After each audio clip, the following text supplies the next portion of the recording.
I shouldn't be alive after what happened that night. If one thing had gone differently, I don't think I'd be telling this story.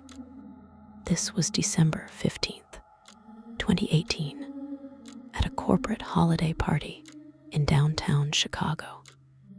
I was 26 years old, and I learned that some parties you should never attend.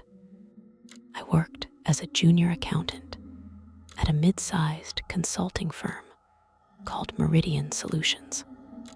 The office was on the 30th floor of a glass tower in the Loop, one of those modern buildings with floor-to-ceiling windows and an open floor plan that management claimed boosted productivity, but really just meant you could never escape your coworkers' conversations. The annual holiday party was mandatory. They didn't call it that officially, but everyone knew if you skipped it, you'd be noticed, judged, passed over for promotions. So when December 15th rolled around, I put on my one good suit, took the train downtown after work, and prepared for 3 hours of forced mingling and cheap wine. The party started at 7 p.m. By 6:45, the office had been transformed.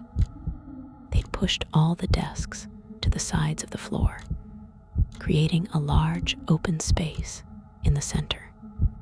Cocktail tables were scattered around, decorated with silver snowflakes and LED candles. A bar was set up near the windows, staffed by 2 bartenders in bow ties. Christmas music played through the office speakers, jazzy versions of classics, the kind that sounded fancy but made me vaguely uncomfortable. About 60 people showed up, most of our office, plus some executives from other branches. I didn't know most of them.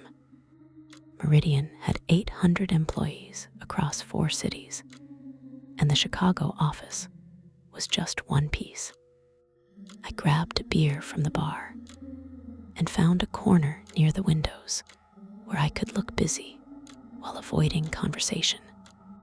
Outside, Chicago sparkled 30 floors below, the lights of downtown reflecting off the snow that had started falling around sunset. For the first hour, everything was normal. Boring, but normal. I made small talk with colleagues about weekend plans and holiday travel, avoided my boss when possible, ate too many quiches from the catering table. Around 8:15 p.m., someone I didn't recognize approached me. He was maybe 50, wearing an expensive suit, with silver hair and a friendly smile. He extended his hand. "You're in accounting, right?" "I'm Richard. I work out of the Boston office." We shook hands. His grip was firm, professional. "Nice to meet you. Are you in town for the party?" "Partly. Also meeting with some clients next week. Thought I'd come early for the festivities." He gestured to the room with his wine glass. "How long have you been with Meridian?" "Almost 2 years. Good company, isn't it?" "I've been here for 12. Seen a lot of people come and go." We talked for a few minutes about work, about Chicago versus Boston, about the usual meaningless things people discuss at corporate events. Richard was pleasant enough, but something about him felt off. The way he maintained too much eye contact, the way he stood a little too close. After a few minutes, I excused myself to get another beer. When I returned, he'd moved on to talk to someone else. I found a different corner, relieved. At 8:45 p.m., I went to the bathroom. The office bathrooms were down a separate hallway, past the conference rooms that were dark and locked for the night. The hallway was quieter, the party sounds muffled by distance and closed doors. I was washing my hands when Richard walked in. Not unusual, just another guy using the bathroom at a party. He went to the urinal while I finished drying my hands. But as I turned to leave, he said, "We should talk more about your future here." I paused at the door. My future.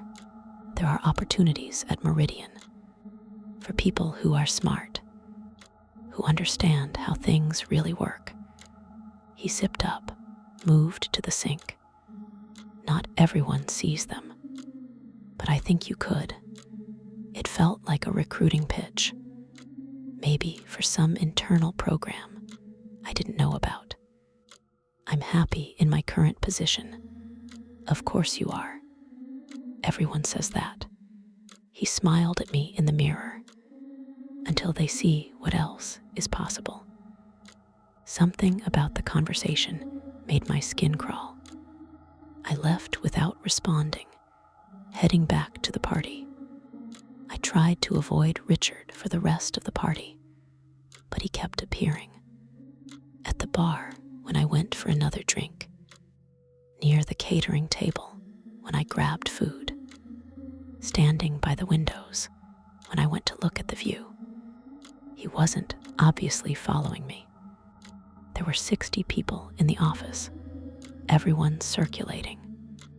It was probably coincidence, but it happened too many times to be coincidence. Around 9:15 p.m., I decided to leave early. I'd put in enough face time. I could slip out, catch the train home, and be in bed by 10. I was heading toward the elevators when my boss intercepted me. Leaving already? Gary was 45, perpetually stressed, and had a habit of cornering people at parties to discuss work. Got a minute? I wanted to talk about the Patterson account. Gary, it's Saturday night. Can we, just a quick question? Conference room 2 is open. We can talk there.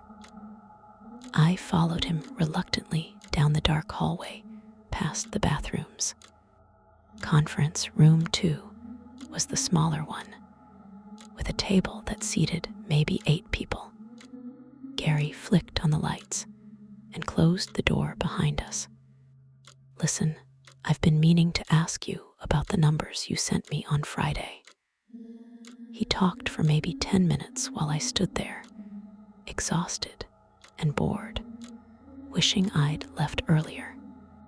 Through the conference room window, interior, facing the main office, I could see the party continuing. People laughing, drinking, moving in that slightly loose way people do after they've had a few drinks. Gary finally finished his questions. Anyway, think about it, and we'll talk Monday. Thanks for staying late. I left the conference room and headed back toward the elevators. The main office area was darker now. Someone had dimmed the overhead lights to make it feel more like a party atmosphere. The LED candles on the cocktail tables flickered, casting moving shadows. I was halfway to the elevators when I realized something was wrong. The music had stopped. Not just paused, completely silent.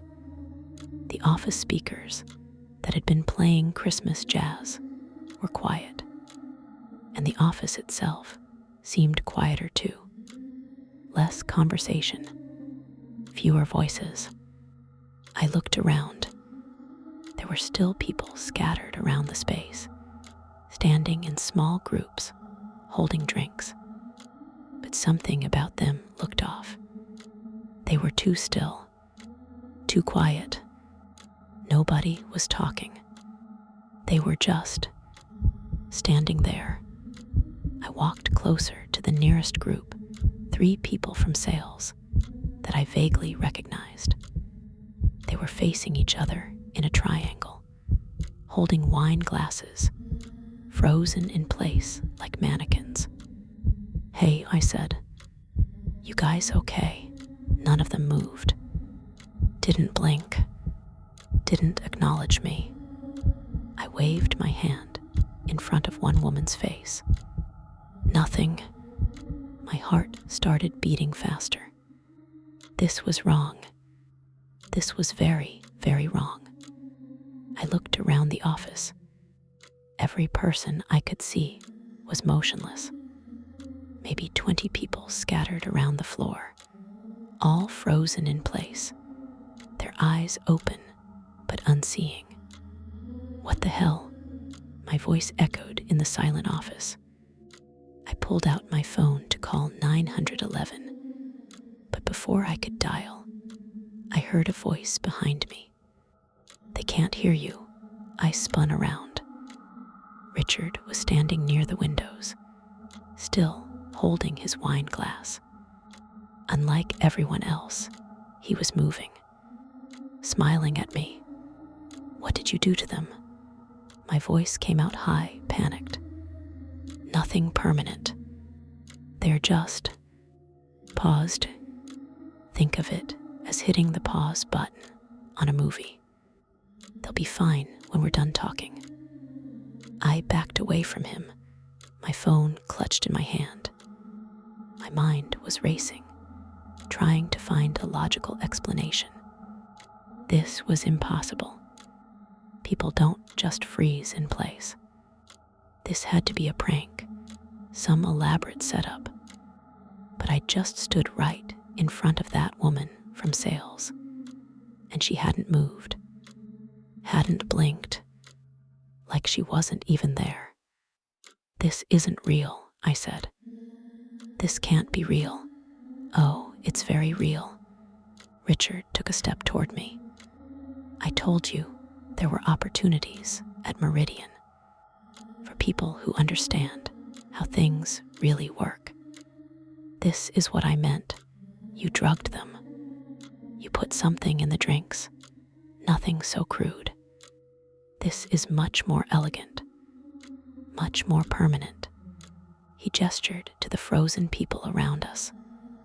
"These are the ones who said no, who didn't see the opportunity, who thought they could just keep coming to work, doing their jobs, collecting their paychecks, and that would be enough." My back hit a cocktail table. I was trapped between Richard and the frozen figures behind me. "What do you want from me?" "The same thing I've wanted from all of them. A choice. You can join us, really join us, I mean. Become part of something bigger than yourself." Or, he gestured to the motionless people, "you can end up like them. Decorations at the party. Permanent fixtures. You're insane. I'm evolved." There's a difference. He was closer now, maybe 10 feet away. Meridian isn't just a consulting firm. That's the cover. What we really do is much more interesting. We identify people with potential, people like you, and we give them a choice. I looked at the frozen people again. Were they still alive? Were they conscious, trapped inside their own bodies, aware but unable to move? The thought made me want to vomit. "I don't want any part of this." "Then you've made your choice." Richard's smile faded. "Unfortunate. You would have been useful." He raised his wine glass like he was making a toast. The lights in the office flickered once, twice, and I ran. I sprinted toward the elevators, my dress, shoes slipping on the polished floor. Behind me, I heard Richard laugh, a sound that echoed unnaturally in the silent office. I hit the elevator call button repeatedly. panic making my hands shake. Come on, come on, come on. The doors opened immediately. Empty. I threw myself inside and slammed the door close button. The doors started to shut. Richard appeared in front of them, moving impossibly fast. He stood in the narrowing gap between the closing doors, still holding his wine glass, still wearing that pleasant smile. You can't leave, he said simply. The building won't let you. The doors closed. On his face, through his face, I watched in horror as the metal doors passed through Richard's head like he wasn't solid, like he was made of smoke. His smile never wavered. Then the doors were fully closed, and I was alone in the elevator. I pressed the button for the lobby. The elevator didn't move. I pressed it again and again, then tried the button for the parking garage, for floor 29, for floor 15. Nothing. The elevator just sat there, the lights humming above me, going nowhere. The emergency phone. Every elevator had one. I grabbed the red receiver on the wall panel and held it to my ear. Silence. Not even a dial tone. I tried my cell phone. No signal. The screen showed full bars, but when I tried to call 911, nothing happened. The elevator lights flickered, then went out completely. I was alone in the dark, 30 floors up, in an elevator that wouldn't move. From above, from the elevator shaft, from nowhere, I heard Richard's voice. There are 73 people working late in this building tonight. Security guards, janitors, a few workaholics from other companies. They'll all be frozen too by now. The whole building is paused, just for a little while, just until we finish our conversation. The lights came back on. I was no longer alone in the elevator. Richard was standing in the corner, even though the doors hadn't opened. He'd just appeared. His wine glass was gone now. His pleasant expression had been replaced by something colder. You're making this difficult, he said. I don't enjoy difficult. I pressed myself against the back wall of the elevator, my breath coming in gasps. What are you, your employer, your potential mentor, or your final memory? He tilted his head. The choice really was yours. But you ran, and running means you've seen too much. The elevator suddenly lurched downward, not falling, moving, descending slowly, the numbers on the display counting down. 30, 29, 28. Where are we going? My voice was barely a whisper. The sub-basement, where we keep the others who said no. You'll fit right in. Richard moved closer. Don't worry. You won't be alone. There are 43 employees down there from the past 12 years. All frozen, all watching, all aware. They make excellent record storage. 27, 26, 25. I couldn't breathe. The elevator walls felt like they were closing in. Richard filled the small space, his presence suffocating. Think. There had to be a way out. The emergency hatch. Every elevator had one in the ceiling. I looked up. There it was, a square panel maybe 2 feet across. Richard followed my gaze and smiled. Go ahead. Try it. The shaft is frozen too.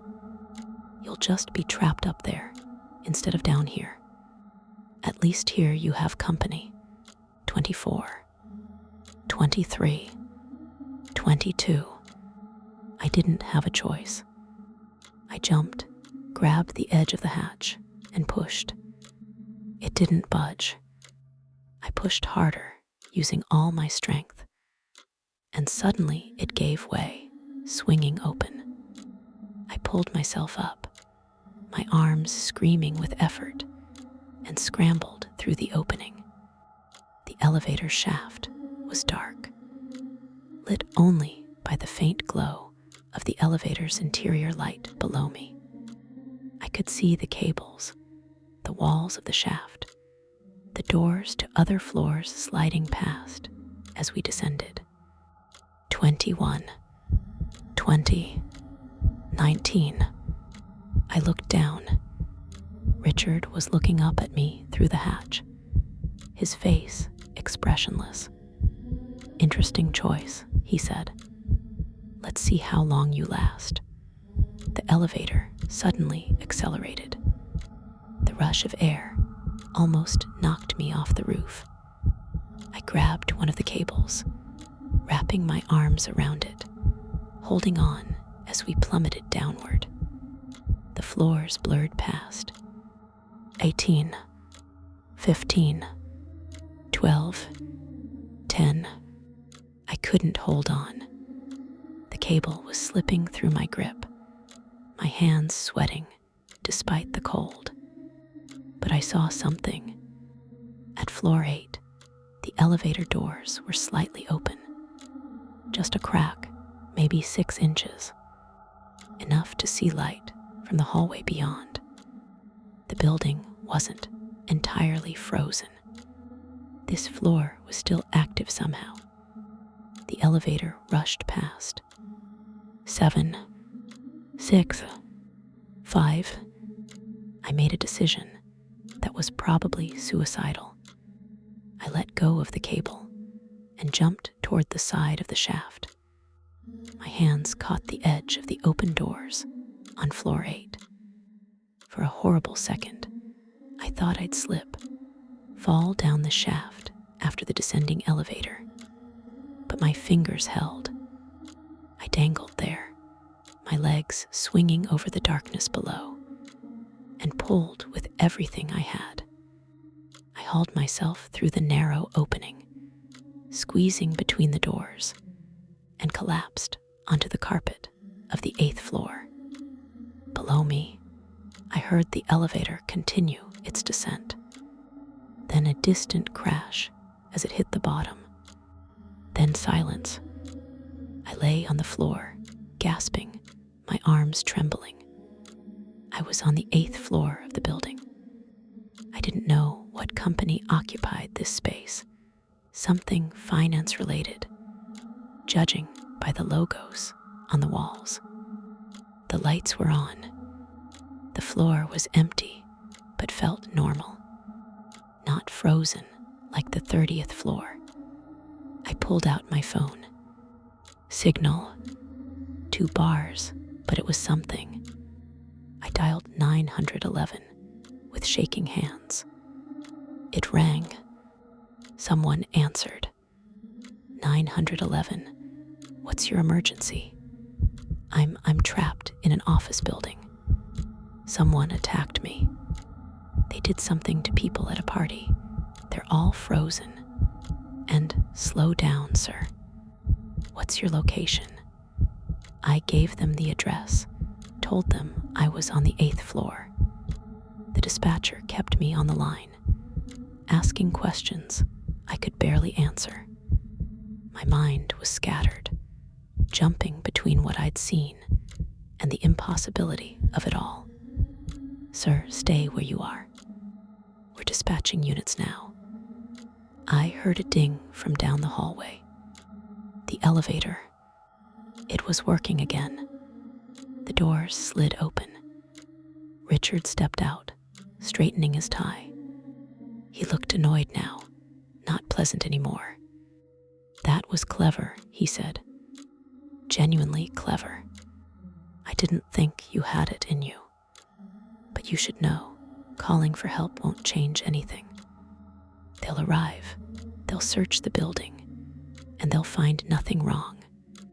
Everyone on the 30th floor will be exactly as they should be. Conscious, talking, drinking. No one will be frozen, and you'll look insane. Then why are you here? I backed away from him, moving toward the stairwell door at the end of the hallway. Because you broke the rules. You saw something you shouldn't have. And now you need to forget it. Permanently. He started walking toward me, calm and measured. Not rushing. He knew I had nowhere to go. I turned and ran for the stairwell, slammed through the door, into the concrete echo chamber of the emergency stairs. Started climbing, not down toward the lobby where Richard could intercept me, but up. I didn't know where I was going. Just knew I had to move, had to stay ahead of him. Behind me, I heard the stairwell door open again. Richard's footsteps, unhurried, following me up. You can't run forever, his voice echoed. The building has 52 floors. Even if you reach the top, what then? Jump? I promise you that won't help. I kept climbing, my legs burning, my breath ragged. 8th floor, 9th, 10. His footsteps stayed constant behind me, never getting closer, never falling behind. Like he was toying with me. Like this was entertaining. 15, 20, 25. My legs were giving out. I couldn't keep this pace. I stumbled, caught myself on the railing, kept going. 30, the door to my office floor. I kept going. 35, 40. You know what happens when you get tired, Richard called up. When your body gives out. You stop, you collapse, and I carry you back down. Back to the sub-basement. Back to the others, 45, 50. I burst through the door to the 52nd floor, the top floor. Another office space, dark and empty, with windows overlooking the city. Chicago spread out below me, infinite lights in the darkness. I could see the streets, the cars, the people going about their lives, completely unaware that something impossible was happening in this building. I ran to the windows, pounding on the glass. Help, help, no one could hear me. I was too high up, too far away. Richard emerged from the stairwell behind me. He wasn't even breathing hard. This is where it ends, he said. You had your chance. You could have been one of us. Could have seen how the world really works. But you chose panic. You chose to run. He walked toward me slowly. So now you'll be a decoration. Frozen forever in the sub-basement. Aware but unable to move. A reminder to others about what happens when you say no. He was 10 feet away. 5 feet. I had no options left. The windows didn't open. The stairwell was blocked. I was trapped. Richard reached out his hand toward my face, and the moment his fingers touched my forehead, I felt it. A coldness spreading from the point of contact, seeping into my skull, into my thoughts. My body started to slow. My legs went rigid. My arms locked at my sides. I tried to scream, but my jaw wouldn't move. I tried to run, but but my legs wouldn't respond. I was freezing, being paused, becoming one of the decorations.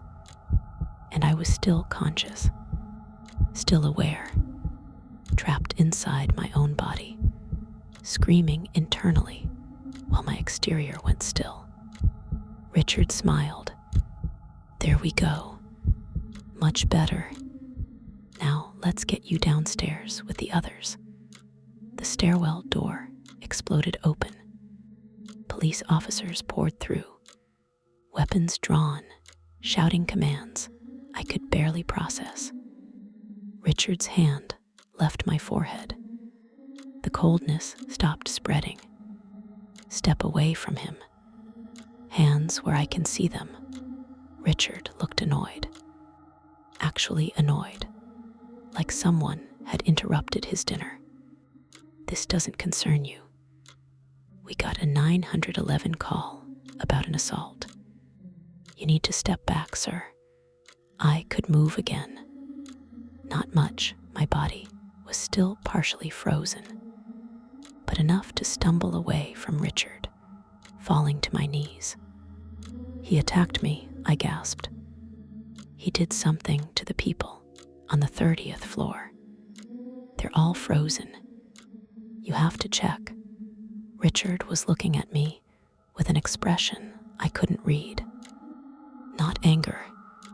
Something else. Calculation. Then he did something I didn't expect. He walked toward the windows. Sir, stop right there. Richard didn't stop. He walked straight to the window and put his hand on the glass. The window shattered. Not cracked, shattered. Exploded outward in a shower of glass, creating a gaping hole in the side of the building. Cold December wind rushed in, carrying snow. Richard stood at the edge, looking back at me.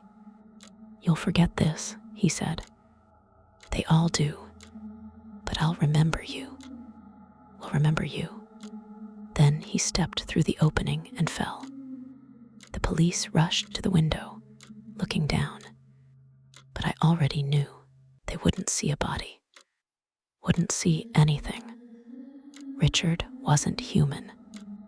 Whatever he was, falling 52 stories wouldn't kill him. The police searched the building. They found the party on the 30th floor.